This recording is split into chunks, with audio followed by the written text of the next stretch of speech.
અમદાવાદની વાત કરીએ તો અમદાવાદમાં મિશન સેફ ઉત્તરાયણ ફાઉન્ડેશન દ્વારા 17 તારીખથી બ્રિજ ઉપર તાર બાંધવાની કામગીરી કરવામાં આવી છે। ત્યારે ઉત્તરાયણના તહેવારમાં અકસ્માતના ઘણા બનાવો બનતા હોય છે, ત્યારે અકસ્માતને ટાળવા માટે અમદાવાદના મોટાભાગના બ્રિજ ઉપર મનોજ ભાવસાર દ્વારા તાર બાંધવામાં આવ્યા છે। તેઓ તાર બાંધતી વખતે હેલ્મેટ ખાસ પહેરે છે તેમજ 108 પણ સાથે રાખે છે।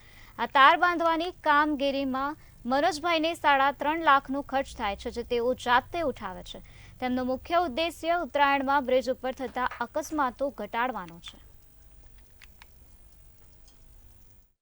આવી રહ્યું છે ને ઉત્તરાયણના પર્વ દરમિયાન ઘણા બધા અકસ્માતના કિસ્સા આપણે સાંભળતા હોય છે, ત્યારે ખાસ કરીને બ્રિજ ઉપર સૌથી વધારે અકસ્માત થતા હોય છે। ત્યારે અત્યારે હાલ જો વાત કરવામાં આવે તો છેલ્લા 17 વર્ષથી મિશન સેફ ઉત્તરાયણ ફાઉન્ડેશન સંસ્થા દ્વારા જે તમામ અમદાવાદના બ્રિજો છે ત્યાં આગળ તાર બાંધવાનું કામ કરવામાં આવે છે અને લોકોના જીવ બચાવવાનું કામ છેલ્લા કેટલાય વર્ષથી કરવામાં આવે છે। આપણી સાથે અત્યારે હાજર છે મનોજભાઈ ભાવસાર, જે ઉત્તરાયણ ફાઉન્ડેશન માટે કામ કરે છે અને ઘણા બધા લોકોના જીવ બચાવે છે।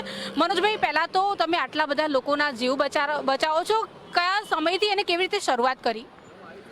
આ 2006-07માં મેં શરૂઆત કરેલી બ્રિજ ઉપર તાર બાંધવાની, ને 2006ની વર્ષમાં એક મને દોરી વાગી હતી, એટલે મેં વિચાર કર્યો હતો ને જે 2 વ્હીલરની યુ શેપની રિંગ છે, જે 2 વ્હીલર પર લોકો લગાવે છે, તેનો એ કર્યો આઈડી કાર્ડને પછી બ્રિજ ઉપર તાર બાંધવાની શરૂઆત કરીને જે આંકડા છે ખૂબ જ વેદનાકારક આવતા હતા તે જાદુઈ રીતે ઓછા થઈ રહ્યા છે એવું કહી શકાય। કે આના એક જ ધ્યેય હતો અમારો કે mission safe Uttarayan, mission happy Uttarayan. આ દોરી વાગવાથી કોઈકનો લાડકવાયો છીનવાઈ જાય, કોઈકનો ઘરનો આધાર છીનવાઈ જાય, આવી ઘટનાઓ ના બને તે અનુસંધાને વિચારી અને મિશન સેફ ઉત્તરાયણ ફાઉન્ડેશન દ્વારા mission safe Uttarayan, mission happy ઉત્તરાયણનું એક કેમ્પેન શરૂ કરવામાં આવ્યું, જેના અંતર્ગત છેલ્લા 17 વર્ષથી આ બ્રિજ ઉપર કોર્પોરેશનના બગીચા ખાતાની હાઇડ્રોલિક વેનનો ઉપયોગ કરીને અમે આ તાર બાંધવાની કામગીરી કરી રહ્યા છે અને આની અંદર લગભગ 3.5 લાખ રૂપિયાથી વધારેનો દર વર્ષે ખર્ચો થાય છે અને એ જે અમારી સંસ્થા છે એ જ ભોગવે છે। અમને ખાલી કોર્પોરેશન દ્વારા આ ગાડી જ ફાળવવામાં આવે છે।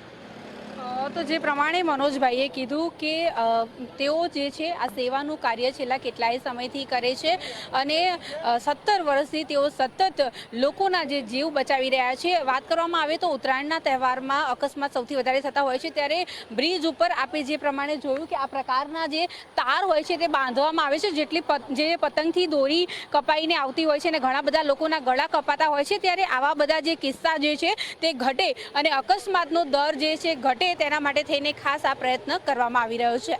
કેમેરા પર્સન રાહુલ સાથે અનિતા પરમાર, મંતવ્ય ન્યૂઝ, અમદાવાદ।